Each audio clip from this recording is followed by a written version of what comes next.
El carpintero y el martillo. Un cuento de Alejandro Marín Acuña. Hace no mucho tiempo, en un lugar nada lejano, existió un carpintero que era muy famoso y querido en el pueblo.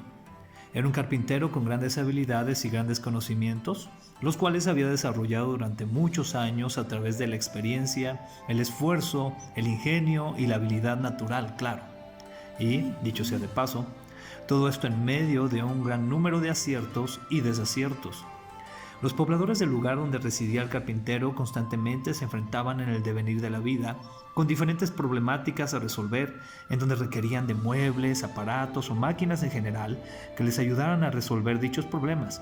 Y era precisamente por ese motivo que el pueblo amaba tanto al carpintero, ya que con su ingenio y habilidad lograba diseñar y construir los muebles, los aparatos y las máquinas que tanto necesitaban para salir adelante. El carpintero contaba con muchas herramientas para diseñar y construir sus proyectos, e incluso él mismo había construido sus propias herramientas, dándoles la funcionalidad peculiar y específica que cada una necesitaba para cumplir con su labor.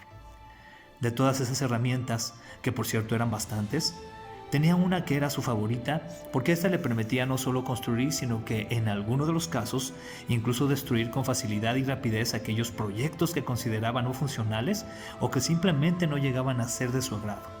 Esta herramienta favorita era su martillo. Por ser su herramienta favorita, obviamente le llegó a tomar mucho cariño, por lo cual la cuidaba como a ninguna otra. Y cada que tomaba el martillo en sus manos sentía que adquiría un poder especial que no le otorgaba ninguna otra de sus herramientas. Era como algo mágico que le permitía construir y destruir a su antojo, e incluso casi de manera caprichosa.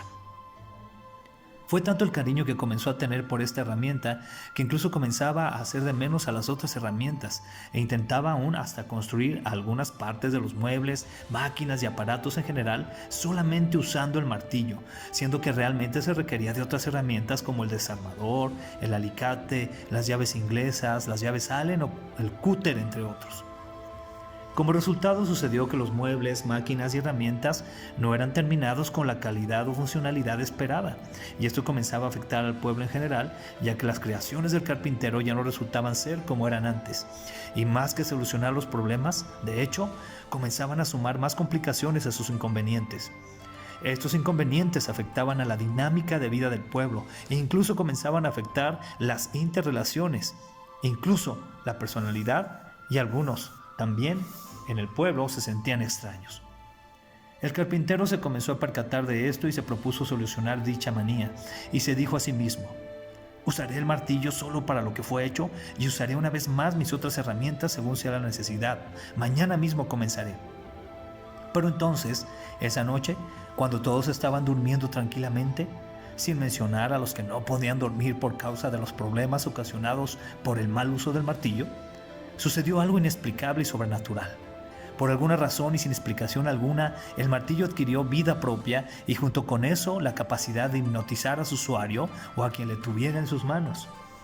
Al amanecer, el carpintero se levantó resuelto a usar el martillo de manera específica para lo que realmente fuera necesario.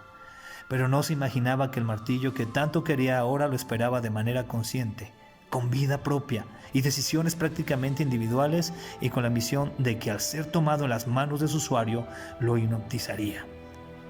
Y así de casi manera inmediata, con el fin de no ser ahora simplemente usado por el usuario, sino ahora él mismo como su herramienta favorita se enfocaría a usar al carpintero. En otras palabras, la herramienta, el martillo, usando al carpintero. Cuando el carpintero tomó en sus manos el martillo, quedó inmediatamente hipnotizado por su herramienta favorita, y desde ese momento dejó de usar la herramienta para ahora ser usado él mismo por el martillo. Así el martillo tomó las decisiones de ahí en adelante en lugar del carpintero. Decidió qué construir y qué destruir, qué diseños mostrar y qué diseños ocultar. Y el pueblo en general quedó a expensas de las decisiones del martillo, pensando que era el carpintero quien hacía las cosas, y sin darse cuenta que quien estaba realmente detrás de todo esto era el martillo. ¿Qué pasó con el carpintero? ¿Qué pasó o qué pasará con el pueblo? Nadie lo sabe, o quizás sí, pero en algún momento muy probablemente han tomado o tomarán al martillo en sus manos. Moraleja: cuidemos mucho el valor que le damos a las herramientas, no sea que al sobrevalorarlas les demos más importancia a ellas que al usuario que las toma entre sus manos, ya que corremos el peligro de depender tanto de ellas que simplemente ya no podamos soltarlas.